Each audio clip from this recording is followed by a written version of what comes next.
Well, my name is Brad. I'm the branch manager at Centennial Bank at Mall Mill, and I'm here to talk to you guys today because college is one thing and finances are another, but unfortunately they usually go hand in hand.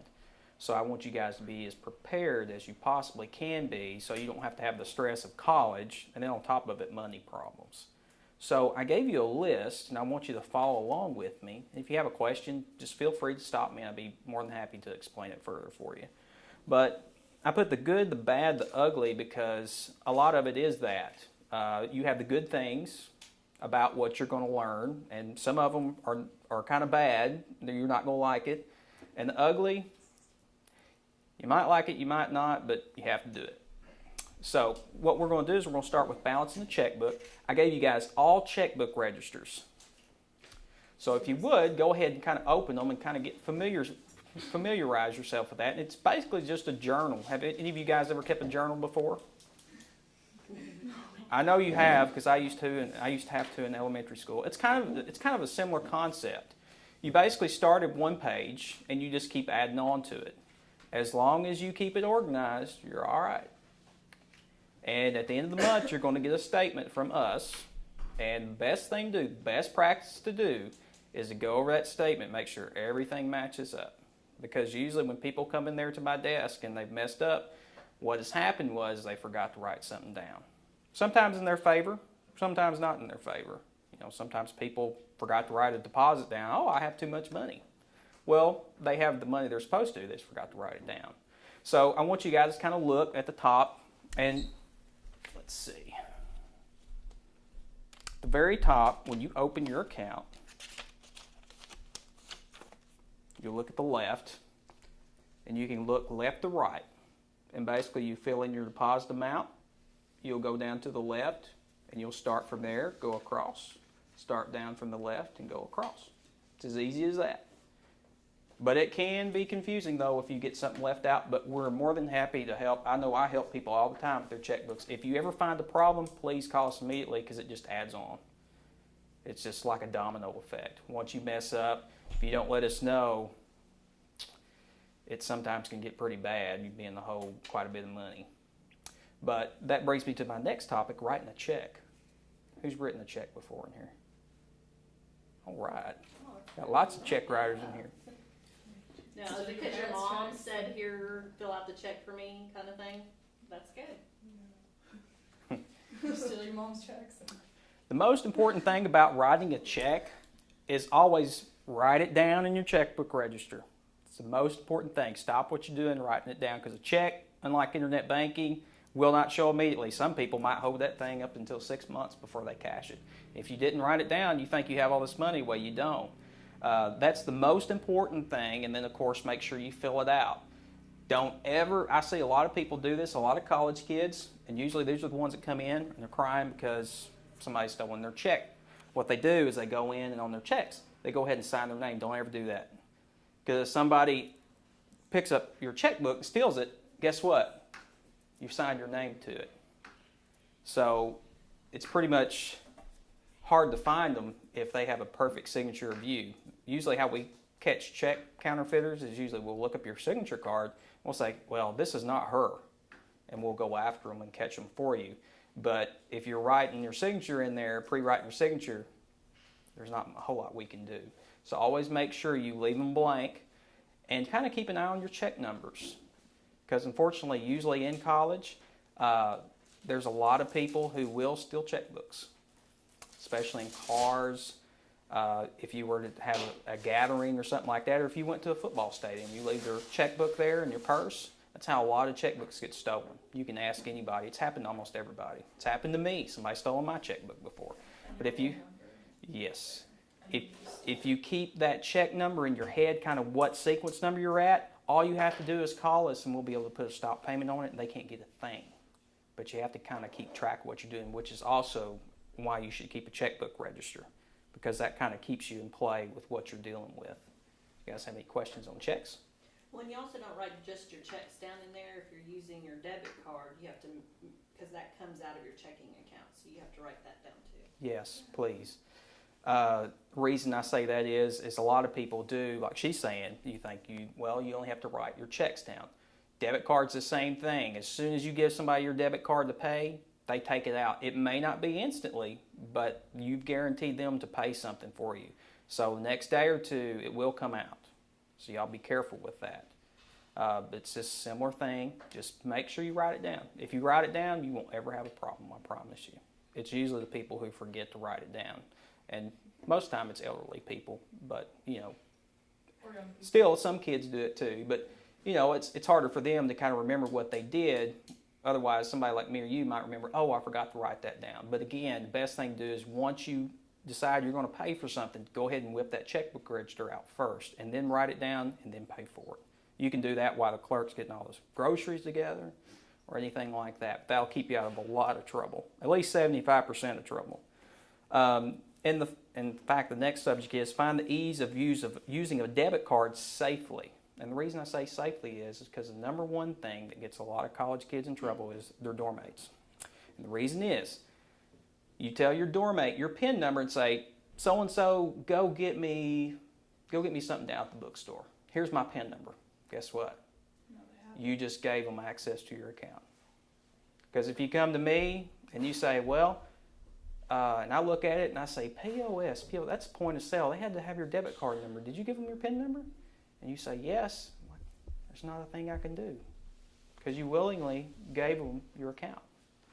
So always keep that secret. Don't write it down and keep it in your purse or keep it in somewhere like your wallet. Try to make it something easy for you to remember, but hard for somebody else too. Especially somebody like family, brother-in-law, somebody like that coming in town, a boyfriend. I've seen it all. So always keep that secret, and I think you'll be okay. But also remember to write your debit cards in your transaction journal because they are instant most of the time. So if you're missing money, go back and check. It might be a debit card purchase. I have a question. I always Sure. tell Faith to use her debit card more like a credit card. I never and to put mine hit there. credit and not, so she doesn't have to put her PIN number in that. But then because they usually ask to see your ID with it. You use your debit card as a credit card. I'm always asked. They always ask. Well, the problem nowadays is hardly anybody asks for ID using it as a credit. I never get asked when I use mine as credit. There are strengths and there are weaknesses of using it as a credit. Credit, one of the biggest weaknesses is it takes forever for it to clear. It takes 2 or 3 days for it to clear. So if you've made an error, usually it'll hit you hard if you've already spent that money in 2 days. Good thing about point of sale when you use your PIN number is it comes out immediately. You'll see it right when you come home. If you forget to write it down, oh, I forgot to write it down. That's the biggest thing about it. And of course, using it as a credit, the problem is a lot of crooks will get it and they can use it as credit. But the good thing is a lot of people have broken down on that and now they have to know your zip code. Used to they didn't. They could just swipe it, sign your name as fraud, and then we could investigate it, but hardly any of them ever get caught, unfortunately. But it's kind of whatever you prefer. Sometimes usually when I use it as a credit is when their POS machine is broken down. Their point of sale machine, mom and pop places happens all the time. So all Their this stuff you debits- hear about, somebody can come along and swipe the PIN numbers off the machine that's sitting in Walmart, all that, is that true? It's true to a certain point. We don't see a whole lot of it here in Arkansas. The reason is because we don't have people that know how to use a lot of the super technologically advanced machines. What you're talking about is called skimming. That's where they have a machine that they take. Waiters are a prime example of this. They have a little machine and they say, okay, thank you, Miss So-and-so. I'm going to take your debit card back there and I'm going to run it as a credit. Well, they have that machine in their pocket. They slide it. They get your credit card number and your security code because it takes a picture of the back. That's how they do it. I have not seen that here in Arkansas yet. They were doing it at ATMs. When you put your PIN number in there, they could do it that way too. But if something like that was to happen, you guys can't really do anything about that. That's just what we call, fraud that can't be, you just can't avoid that. Somebody like that that has just pretty much manipulated several things to get their way, but the good thing is the bank will always help you in that case, so you're okay. The thing that the bank will not help you with is what I was talking about earlier, is when you give somebody your PIN number. we can't do anything about that. So I want you guys to know, because that's the biggest mistake I see, is you trust somebody enough to give them your PIN number. Don't ever do that, because most of the time it is a boyfriend, a brother or sister.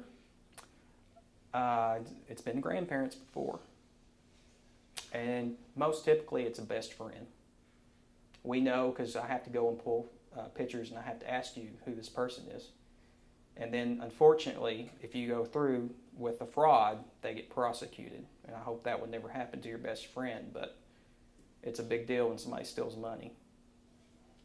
Can you, since Faith's the only one who actually, do any of you have savings accounts? Okay. And do you ever use well, I guess you can't use a debit card on a savings account. You can. Oh. There's a way.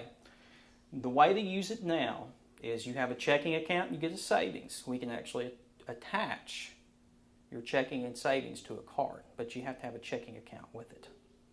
Good thing with that is you can move the money, you can transfer the money. If you're running low, you can move money from your savings to your checking via ATM if the bank's closed. Have to do at the end of every month. Yeah. So would you suggest for girls this age, they're all in 11th grade, that they start get a checking account now? Yes. Start doing that? And that's so that's my next topic. I'm reading your mind.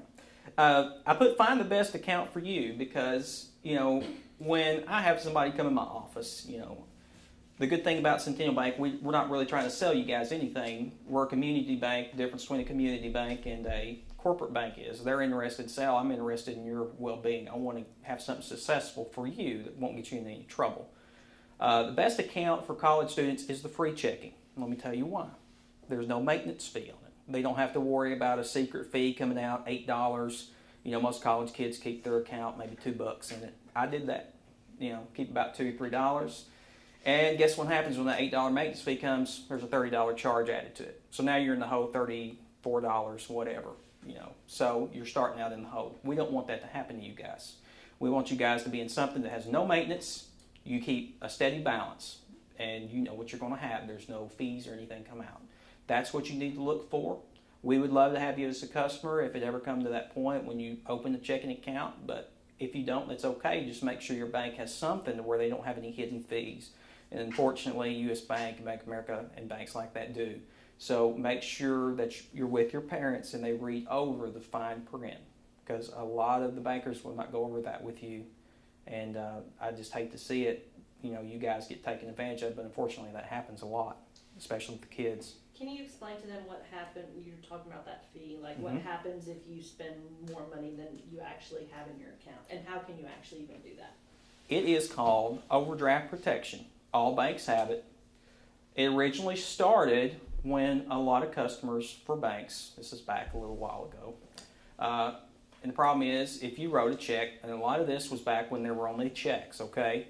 There was no debit cards. Say if you wrote a hot check to Kroger. Well, Kroger would charge you a $30 fee, a check return fee, I think, of $20, and then another $15, something like that. It's about $80, maybe a little bit less than that. And we had customers that came and said, you know what can my bank do to help? So we decided to give them overdraft protection, which is a $500. It's similar to that of a credit card. The difference is, in order to use it, it throws you into the overdraft or a negative balance. Like if you had $0 in your account and you need to get 10, it's going to throw you in the negative 10. But guess what? For using that feature, it charges you $30. That's the fee. It's more expensive than a credit card or having a savings account, which is why when you find the best account for you, I would always suggest you get a savings account or kind of like an emergency fund, which I'll talk about later. You always want to have something if you get in the hole. You don't want to rely on something like that too much. It is great if you break down. Say if you live in Fayetteville, you're on the way home, all you have is that debit card, it's snowing, you break down, you need a wrecker to come get you, but you don't have the money. That's great to use that. Mom and Dad will probably pay the fee, no big deal, you got home safely. That's what I like to see. What I don't like to see is somebody say, I need a new code, or, I can go throw myself in the negative and go get Sonic or something like that and get a $4 charge and pay $30 on top of it. That's what you don't want to do.